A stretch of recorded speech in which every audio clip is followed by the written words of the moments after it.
तुकाराम महाराज भजन करा डोंगरावरती जायचे. त्या वेळेला भजन चालू असताना त्यांच्या समोरचे झाड डोलत होते, पक्षी रामकृष्ण हरी म्हणत होते, दगड रामकृष्ण हरी म्हणत होते. हे तर कीर्तनात बसल्या माणसं विठ्ठल विठ्ठल म्हणत नाही. बरोबर, कीर्तनात बसल्या सुद्धा माणसं विठ्ठल विठ्ठल म्हणत नाही. म्हणून आता बऱ्याच कीर्तनकारांनी विठ्ठल विठ्ठलच सोडून दिले. मध्ये घ्यायचं, कारण त्यांना माहिती मध्ये घ्यावा तर आधी वेळ कमी. बरं वेळ कमी तर त्यात 2 तास. बरं 2 तासात गायकच खात्यात अर्धा तास.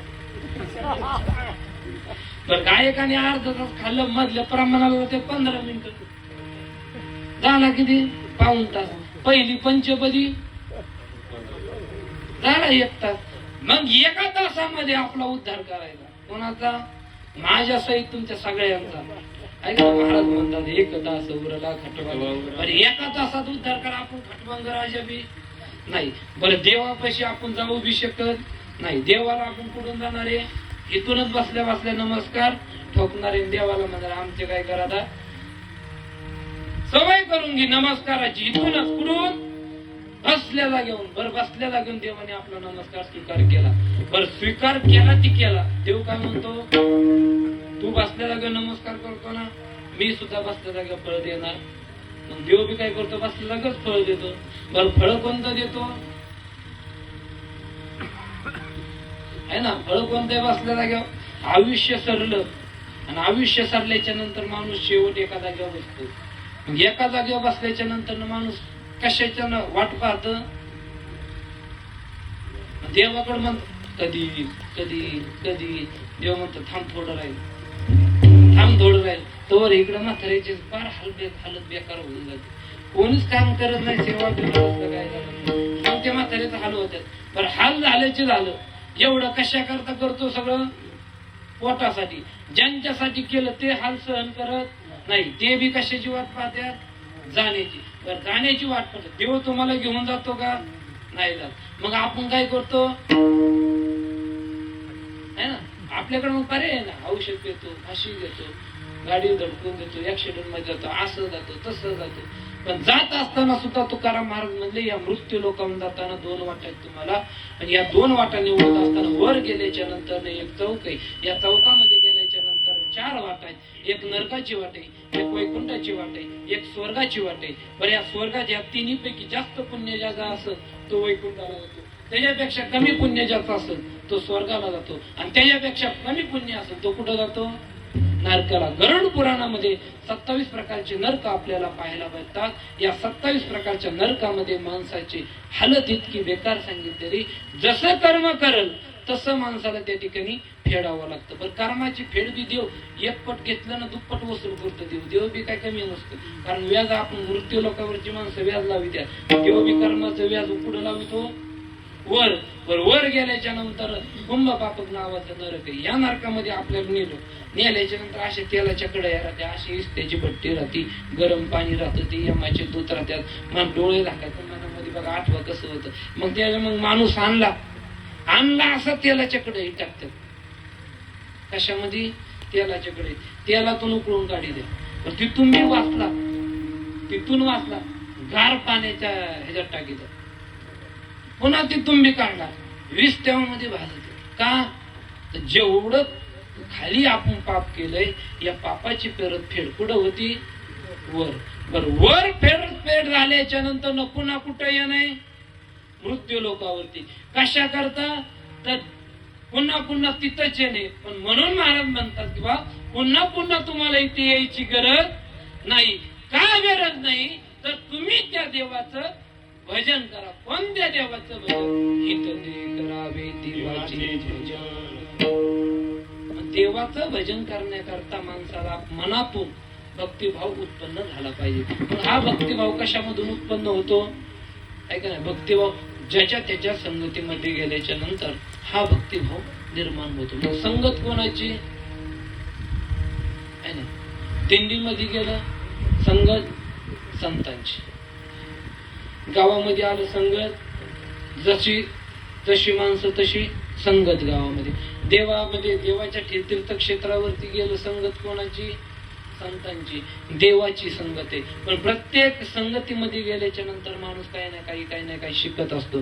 दिंडीमध्ये गेल्याच्या नंतर माणसाच्या तोंडामध्ये सांगावं लागत नाही कृष्ण महाराज त्याला रामकृष्ण हरी म्हणून का ज्ञानोबा तुकाराम, आपोआप ते उलटून येत. गावात आल्याच्या नंतर त्याला सांगावं लागत नाही तू शादी नको, आपोआप तोंडातून ती निघून जात. म्हणून महाराज म्हणतात जशी तुमची संगत तसं तुमचं कर्म त्या ठिकाणी लिहिलं जातं. सगळ्याच कर्म लिहिणारा एकच माणूस आहे, त्याचं नाव आहे चित्रगुप्त. आणि तो कोणाच्या दरबारात आहे? यमराजाच्या दरबारात. तिथं बसल्यानंतर सगळ्याच मरण, तिथी, वार, दिनांक, जन्म सगळं त्याच्यापाशी लिहिलेलं आहे. माणसाने कितीतरी फसवायचा प्रयत्न केला पण वर गेला माणूस फसत नाही. माणसाची जीवनाची मुक्तता तुकाराम महाराजांनी कलियुगामध्ये फार कमी काळ सांगितली. ज्यांनी आई बापाची सेवा केली त्या माणसाला नरकाला जायची गरज नाही. कारण माई बापाच्या चरणामध्ये 4 धामाचं पुण्य कुठं सांगितलं? माई बापाच्या चरणामध्ये. महाराज म्हणतात माय बाप केवळ काशी, तेने न जावे तीर्थाशी. ज्याचे मायबाप जिवंत आहेत त्यांनी कुठल्या तीर्थाला नाही जरी गेलं तरी चालतं, फक्त मायबापाचं दर्शन घेतलं पाहिजे. कोणाचं? माय आणि बापाचं. बरोबर का? बर सगळ्या देव आपण फिरून येतो पण माय बापाचं दर्शन घेत नाही. मग ते 4 धामला जाऊन तुमचा काय फायदा आहे का? नाही. मग मायबाप गेल्याच्या नंतर भव्य दिव्य कार्यक्रम करायचा, चांगले मोठाले महाराज आणायचे, गायक वादक आणायचे आणि त्यांच्याकडून कीर्तन करून घ्यायचं, त्यांच्याकडून कार्यक्रम करून घ्यायचा आणि आपलं काय करायचे? कीर्ती वाढवायची. गावाच्या माणसासारखा कार्यक्रम कुणी केला नाही. का? देवाला तुम्ही कितीही जरी नटलं वरून, गरुड पुराणामध्ये एक उदाहरण आलेले आहे, कावळ्याला कितीही पांढरा रंग लावला तरी कावळा कधी बगळा होत नाही. कारण का? मूळ स्वभाव ज्या माणसाचा आहे तो स्वभाव त्या माणसाचा कधी बदलत नाही. म्हणून परमार्थामध्ये आल्याच्या नंतर, देवप्राप्तीच्या साधनामध्ये आल्याच्या नंतर जोपर्यंत आपलं मन त्या देवापाशी लागत नाही तोपर्यंत आपल्या जीवनाचा उद्धार होत नाही. आणि आपल्या जीवनाचा उद्धार होण्याकरता आपल्याला कोणाकोण तरी उपदेश घ्यावा लागतो. जोपर्यंत आपल्या जीवनामध्ये उपदेश येत नाही तोपर्यंत आपलं जीवन सफल होत नाही. आणि जोपर्यंत जीवन सफल होत नाही तोपर्यंत जीवनाचा व्यापार सुद्धा सफल होत नाही. महाराज अभंगात शेवटच्या आता तरी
फळ आहे.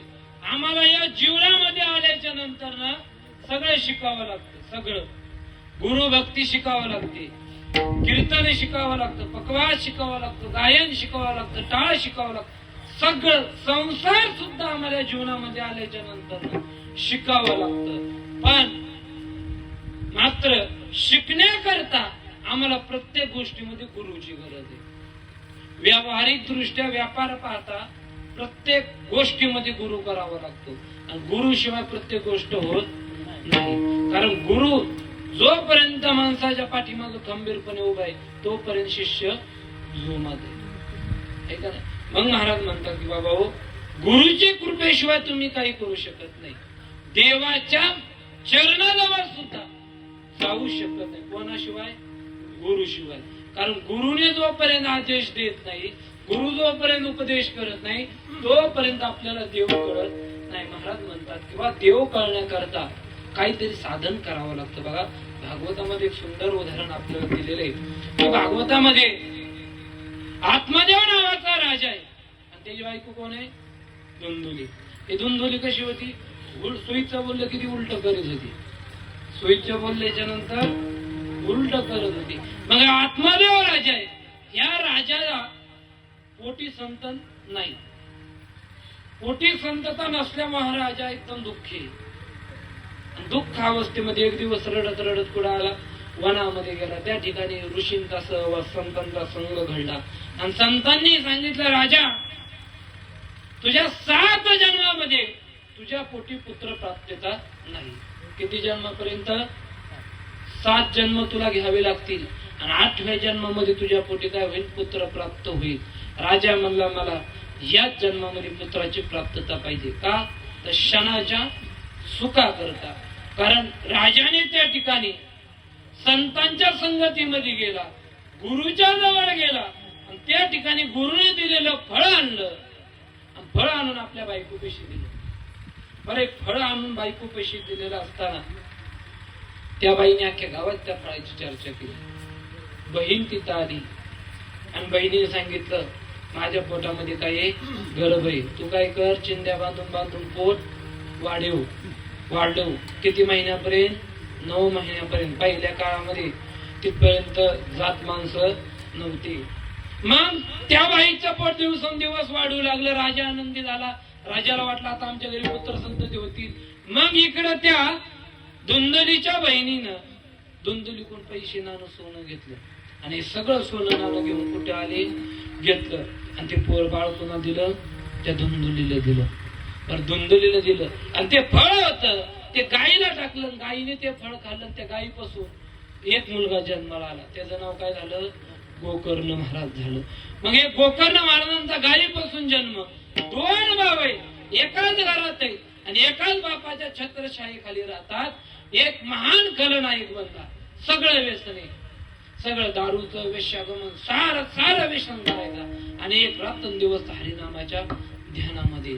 पण रात्रंदिवस त्याच्यामध्ये. बरं, ह्याने काय केलं? कोण चालवून? बापाची अख्खी संपत्ती होती सगळी जुगारामध्ये घालवली. कोणाची? बापाचं राज्य जागेवरती बसवलं. पण एकानं बापाला या दुनियेमधून तारलं.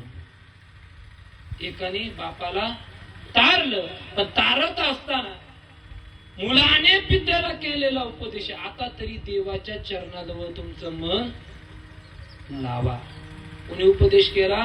गोकर्ण महाराजांनी आत्मदेव राजाला उपदेश केलेला आहे. तुम्ही आता सगळं सोडून द्या आणि मन कुठं लावा? देवाच्या चरणापाशी. देवाच्या चरणापाशी लागलेलं मन महाराज माणसाला कधीच भटकून देत नाही. कारण तुम्हाला सांगू, सोप्या भाषेत जर सांगायचं म्हणलं, गावात फिरणारं कुत्र अख्ख्या गावात फिरत, पण मालकाच्या घरी बांधलेलं कुत्र फक्त दारातच बसून राहत, दुसरीकडे फिरत नाही. तसं परमार्थामध्ये देवाजवळ गेलेला माणूस कधी संसारामध्ये फर पडत नाही. संसार करतो पण कोणत्या अंगाने? परमार्थिक अंगाने संसार आहे. आणि जो परमार्थ विरहित माणूस राहतो तो कसा राहतो? गावातल्या हेश्वनासारखा राहतो. तो कायमस्वरूपी फिरतच राहतो. त्याला मालकाचं घर भेटत नाही. मग महाराज म्हणतात, की देवाजवळ गेलेला माणूस कधी माघारी येत नाही. कान्होबा तर एका वेश्येची मुलगी, पण देवाच्या चरणाजवळ गेली. देवाने तिला पुढे जागा दिली मंदिरामध्ये. देवापाशी जात भेद काही नाही, कोणाचाच नाही. नामदेव महाराज देवाला काय करत होते? खायला घालत होते. खायला देवाला दूध पाजत होते, खीर पाजत होते, जेवायला घालत होते. तरी नामदेवराय पुढे मंदिराच्या बाहेर आहे. चोखोबराई गेले, त्यांच्या हस्ते विठ्ठल विठ्ठल म्हणत होते. ते पुढे बाहेर आहे. आणि एका वेश्येच्या मुलीला भगवंतानी जागा पुढे दिली मंदिरात, आहे का नाही? पंढरपूरला गेल्याच्या नंतर सगळ्यात पहिलं दर्शन कोणाच आहे आपल्याला? कोणाचं? पंढरपूरला गेल्याच्या नंतर सगळ्यात पहिलं दर्शन कोणाच आहे आपल्याला? पहिलं दर्शन चंद्रभागे स्नान, आहे का? चंद्रभागेचं स्नान आहे. ते झाल्याच्या नंतर कुंडलिक रायाची प्रदक्षिणा आहे. ते झाल्याच्या नंतर चोखोबरायाचं दर्शन आहे. ते झाल्याच्या नंतर नामदेव पारीचं दर्शन आहे. नंतर गणपती, नंतर कान्होपात्रा, नंतर भगवान पांडुरंगाचं दर्शन आहे. आणि पांडुरंगा समवेत भगवान महादेवाचं सुद्धा दर्शन आपल्या त्याच मंदिरामध्ये घडतं. कारण देवाचा जो भक्त आहे, कारण देवाची ज्याने भक्ती केली, देवाने त्याला कुठे घेतला? डोक्यावरती घेतला. पंढरपूरच्या पांडुरंगाच्या डोक्यावरती महादेवाचं लिंग आहे. कुठं? डोक्यावरती. आणि पंढरपूरचे पहिले वारकरी सुद्धा भगवान महादेवच आहे. महादेवाची वारी कशा होती? नंदीवरती. तेव्हापासून सुरुवात आहे. महाराज सोबत बॅगा बिगा ठेवायला, त्याला गाड्या घोड्या घेऊन जायचं. महादेवाने नंदी आणला होता, आपण ट्रका टेम्पो घेऊन जातो. मग पंढरपूर मध्ये गेल्याच्या नंतर, देवाच्या चरणाजवळ गेल्याच्या नंतर एका सेकंदा करता माणूस संसार विसरून जातो. किती सेकंदा करता? एका सेकंदा करता संसार विसरे. का विसरे? तर त्या देवाचं रूप मी पाहिलं. माऊली ज्ञानोबराय या देवाचं रूप आपल्याला सांगतात. रूप पाहता लोचनी सुख झाले व साधनी, तो हा विठ्ठल बरवा, तो हा माधव बरवा. जोपर्यंत विठ्ठल बरा वाटत नाही, जोपर्यंत माधव बरा वाटत नाही, तोपर्यंत मला या दुनियेत काहीच बरं वाटत नाही, असं महाराज सांगतात. बरं, मग याच्यामध्ये माधव आणि विठ्ठल, हे विठ्ठल बरवा का बरवा? तर या विठ्ठलाला पाहिल्याच्या नंतर माझं हृदय भरून येतं. बरं, विठ्ठलाला कोणी कोणी पाहिलं? कितीतरी प्रमाण देता येतील आपल्याला, कितीतरी संत चरित्र सांगता येतील की ज्यांनी विठ्ठलाची भक्ती करून या मृत्यू लोकांमधून मोक्ष प्राप्त केला. जनाबाईचं दळण दळायला देव जात होता. जनाबाईच्या डोक्यातल्या वा काढायला देव जात होता. जनाबाईला गवऱ्या थापू लागायला देव जात होता. जनाबाईला पाणी भरायला देव जात होता. सगळे काम करायला देव तिथं जात होता. का? जनाबाई देवाची भक्ती करत होती. सखूबाईसाठी देवाने गर्भवास सहन केला. मीराबाईसाठी विष धारण पिऊन घेतलं. कितीतरी पुष्कळ उदाहरणं देऊन आपल्या भगवंताचं चरित्र पटवून देता येईल महाराज. पण याच्यामध्ये सांगत असताना ज्यांनी जे देवापर्यंत गेले त्यांनी जीवनामध्ये गुरु केलेला आहे.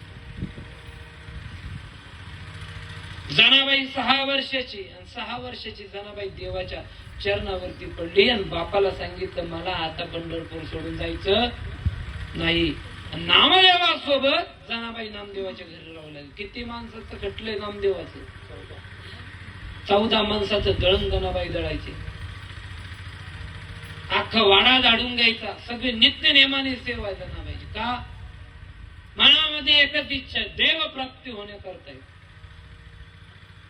प्रत्येकाने त्या ठिकाणी उपदेश केला, तो देवापर्यंत पोहोचला. महाराजांनी आपण पहिल्यांदा 3 उपदेश पाहिले. पहिला उपदेश आई बापानी केलेला मुलाला उपदेश. याच्यामध्ये छत्रपती शिवाजी महाराज येतात. पहा, आईने आपल्या मुलाला केलेला उपदेश आहे. कारण जन्माच्या पासूनच छत्रपती शिवाजी महाराजांवरती आईचे गर्भामध्ये संस्कार आहेत. आणि त्यांनी पुढे चालून मुघलशाही दूर करून या महाराष्ट्रावरती भगवा दोष धारण केला. म्हणून तर आपल्या महाराष्ट्रातलं पंढरपूर मंदिर वाचलं, तुळजापूर मंदिर वाचलं, आळंदी देहू सारखी मंदिरं त्या ठिकाणी वाचली. नसते शिवाजी महाराज तर काय वाचलं असतं. महाराज उपदेश केल्याच्या नंतर माणूस घडतो, पण तो उपदेश करणारा माणूस योग्य पाहिजे. संतांनी आपल्याला उपदेश केला, बाबा या वाटेवरती जाऊ नका, ही वाट अवघड आहे. तरी सुद्धा आपण त्या वाटेवरती जातो. कोणती वाटे? महाराज म्हणतात तुम्ही सगळे याच्यासाठी करताना हे सगळं शून्य. संसाराच्या नावे घालून या शून्य. संसार शून्य आहे, बाकी काय आहे का? संसार शून्य. पण या शून्य संसारासाठी माणूस अख्खे जीवन बर्बाद करतो.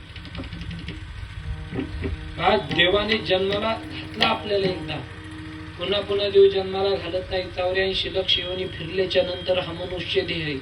मग या मनुष्य देहामध्ये आल्याच्या नंतर गायन शिकायचं, पकवा शिकायचा, कीर्तन शिकायचं, भागवत शिकायचं, रामायण शिकायचं, का संसार शिकायचा, का गावामध्ये राहायचं, का खत टाकायची, का औषधं टाकायची, ऊस लावायचा, पीक कापूस लावायचा, काय लावायचं, हे सगळं कोणावर अवलंबून आहे? तुमच्यावरती, तुमच्या मनावरती अवलंबून आहे. ज्या गोष्टीमध्ये तुमचं मन जाईल तिथं तुम्हाला जावं लागतं. पहा, आई बापाने उपदेश केला म्हणून आज आपण गायक आहे, आज आपण कीर्तनकार आहे, आज आपण वादक आहे. कोणाच्या उपदेशामुळं? आई बापाच्या आणि गुरुच्या उपदेशामुळे आज आपण या कीर्तनामध्ये चाल म्हणू शकतो, चाल गाऊ शकतो, पकवास वाजू शकतो, कीर्तन आपण लोकांना पटवून सांगू शकतो. कोणाच्या उपदेशामुळे? गुरुच्या उपदेशामुळे आणि देवाच्या उपदेशामुळे, संतांच्या उपदेशामुळे आपण त्या मन आपलं ते देवाच्या चरणापाशी राहतं. म्हणजे आपल्या आयुष्याचा नाश नाही. महाराज म्हणतात, आता तरी पुढे हाची उपदेश नका करू नाश आयुष्य. आयुष्याचा नाश कशामुळे?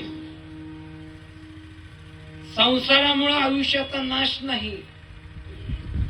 संसार केलाही पाहिजे, भगवंताने जन्मालाच त्या करता घातलं. पण संसार करत असताना ज्या अनावेद माया वस्तू आहे या वस्तूंपासून लांब राहून संसार आपल्याला करायला सांगितला. बरोबर ना? आता आपल्या इथं बरेच जण खाणारे पिणारे, बरोबर ना? तुळजापूरच्या देवीचा आपण गोंधळ घालतो, आरत खाना करतो, त्यांना बकरं करतो, हे करतो, मसोबाला हे करतो, ते करतो. देवाला हे चालत नाही. देवाच्या पायाखाली जो दैत्य, देवीच्या पायाखाली जो दैत्य, त्या दैत्याचं खाणं मांस आहे म्हणून आपण त्याला काय करतो? तो नैवेद्य करतो. पण तो नैवेद्य धावता आपण कधी दैत्य झालो हे आपल्याला सुद्धा आतापर्यंत कळलं. महाराज म्हणतात, देव पाहावयासी गेलो मी एकदाच देव पाहायला गेलो, पण लोकांनी मला देव प्राप्त करून दिलो. देवांनी मला देव मानलो. देव कशा करता? देव एकदा पाहायला गेलो. आम्ही 1000 वेळा त्या मंदिरामध्ये जातो तरी सुद्धा आम्हाला देव दिसत नाही. त्या साधनच काय? महाराज सांगितलं, ज्या वातावरणामध्ये तुम्ही राहता त्या वातावरणासारखी तुमची बुद्धी होते आणि त्या बुद्धीमध्ये तसा प्रकाश पडतो. आणि प्रकाश पडलेली बुद्धी कधी शुद्ध होत नाही. मोबाईल जरी हँग झाला, ह्या मोबाईलला सॉफ्टवेअर आहे, पण डोकं जर हँग झालं ह्या डोक्याला सॉफ्टवेअर नाही.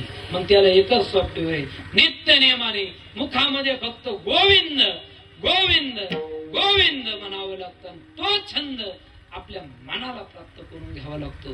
तोपर्यंत माणूस सुधरत नाही. पुढे चालून पहा, जोपर्यंत गुरुच्या संगतीमध्ये होतो तोपर्यंत आपलं जीवनापर्यंत सुधारलो. देवाच्या संगतीमध्ये गेलो, देवाने आपल्याला इथपर्यंत आणलं. तुकोबाराय म्हणाले, मी देव पाहायला गेलो पण देव कधी झालो हे मला कळलं नाही. महाराज म्हणतात, पण देव होण्याकरता किंवा देवापर्यंत जाण्याकरता हे मन शुद्ध करावं लागतं.